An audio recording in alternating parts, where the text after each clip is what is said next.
But first, let's get right to those new details emerging from that blockbuster article in the October issue of Vanity Fair. It claims the Church of Scientology allegedly auditioned possible love interests for superstar actor Tom Cruise. We'll speak with the author of that article in just a moment, but first, here's ABC's Lindsay Davis with the background. This morning, new bombshell details from Maureen Orth's October cover story in Vanity Fair. Allegations that the Church of Scientology used videotaped auditions to find Cruise not only a devout Scientologist, but a drop-dead, beautiful, true believer to share his life.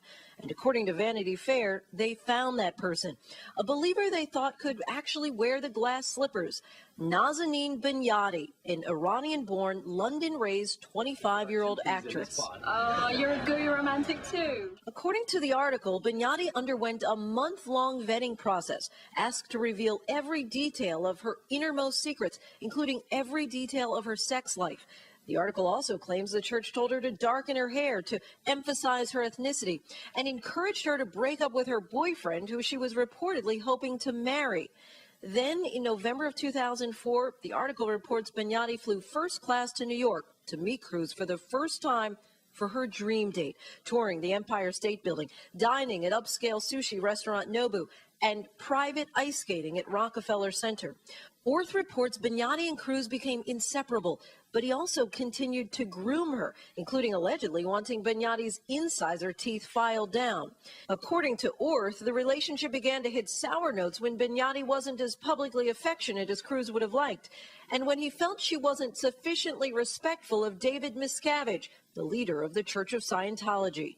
The Vanity Fair article reports Binyati's relationship with Cruise ended abruptly in January 2005. Representatives for Cruise say the entire report is false. And in a statement to ABC News, a Scientology spokesman says there's no project, secret or otherwise, ever conducted by the church to find a bride. The allegation and entire premise of the Vanity Fair article is totally false. For Good Morning America, Lindsay Davis, ABC News, New York. And for more now, we turn to the author of that piece in the October issue of Vanity Fair, special correspondent for Vanity Fair, Maureen Orth. Maureen, good morning. Good to have you here. Thank you. The first question I've got to ask is, why does Tom Cruise need help getting a date?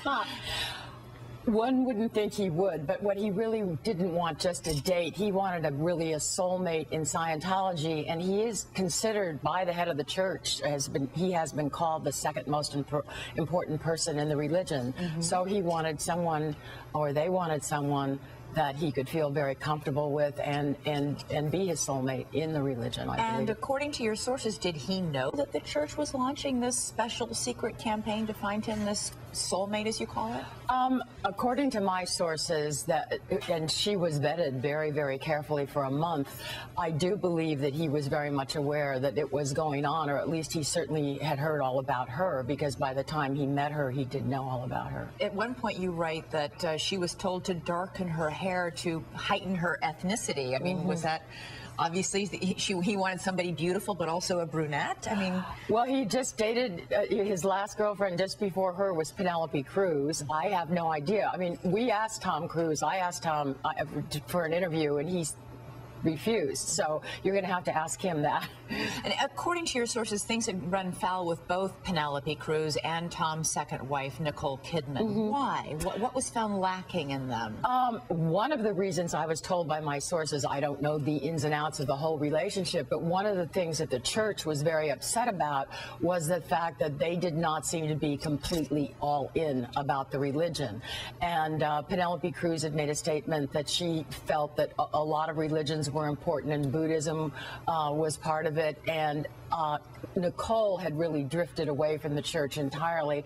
And during his years of marriage to Nicole, according to my sources, he had really sort of drifted away too. So then the church embarked on a very intense process of having him be audited on a daily basis for almost a year to bring him back into the fold. Now, obviously, the church completely denies any sort of campaign. Yes. Tom Cruise's denials could not be more categorical. Well, my sources It would be very hard for the number of people I talked to on the record to have corroborated the intense amount of detail that is in the story, to have made that up out of whole cloth.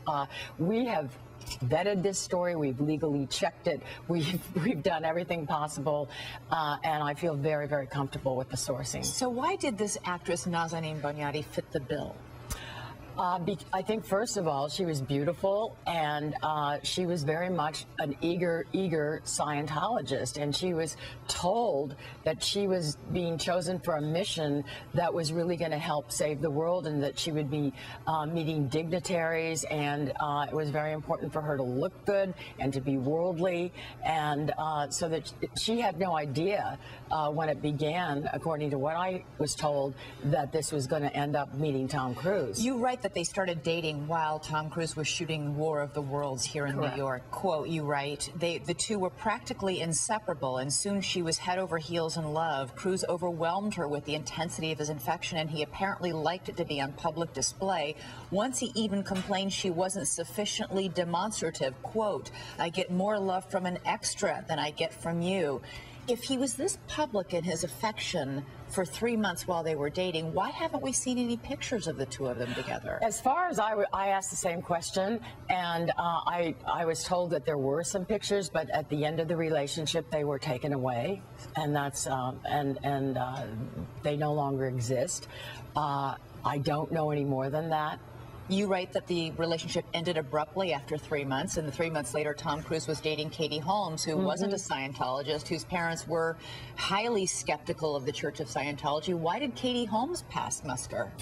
You would have to ask Tom and Katie that question. How did the two of them strike you? I've met Tom, and he's an incredibly charming man. Very, very charismatic. He's one of the most charismatic people on the planet, so it would be easy to understand why someone would fall in love with him. Tom Cruise, as on the record, has completely denied the story, as has the Church of Scientology. But boy, is this article making waves. Maureen Orth, thank you so much for being here this morning. You're welcome. Thank you. All right. And 2020 will have a special on the romance in Hollywood, including the loves of Tom Cruise, and that's Friday at 9 p.m. Eastern, 8 o'clock Central, right here on ABC.